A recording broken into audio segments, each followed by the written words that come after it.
জাতীয় দলের ক্রিকেটার হলেও ইবাদত সোহানদের শেরে বাংলায় অনুশীলন করতে গামিনী ডি সিলভার অনুমতি চাই অনুমতি দেননি বলে বছর কয়েক আগে মিরপুর ইনডোরে অনুশীলন করতে পারেননি ইমরুল কায়েস। গামিনী যে হোম অফ ক্রিকেটের সর্বেসর্বা মুকুটহীন রাজা।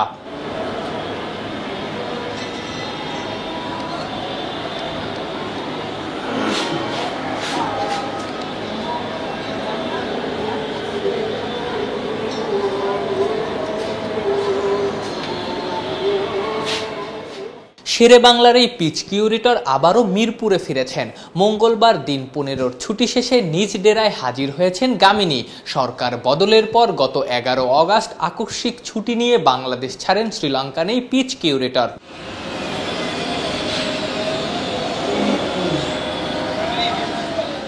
এই মাসে গামিনী যে ছুটিতে থাকবেন সেটা আগে থেকেই নির্ধারিত ছিল।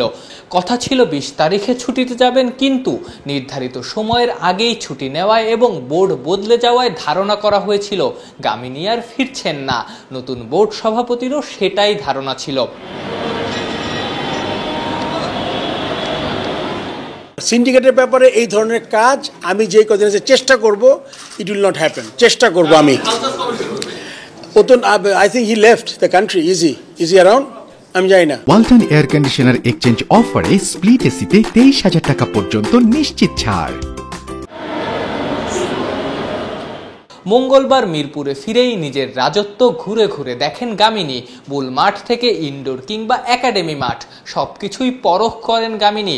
2009-এ এই একাডেমি মাঠেই পরীক্ষা দিয়ে বিসিবির পিচ কিউরেটর হিসেবে নিয়োগ পান গামিনী ডি সিলভা।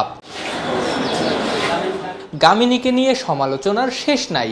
গুঞ্জন আছে বিসিবি পরিচালক মাহবুব আনামের কাছের মানুষ হওয়ায় মিরপুরে একক রাজত্ব কায়েম করেছেন গামিনী। সবকিছু বদল হলেও গামিনী বদলান না।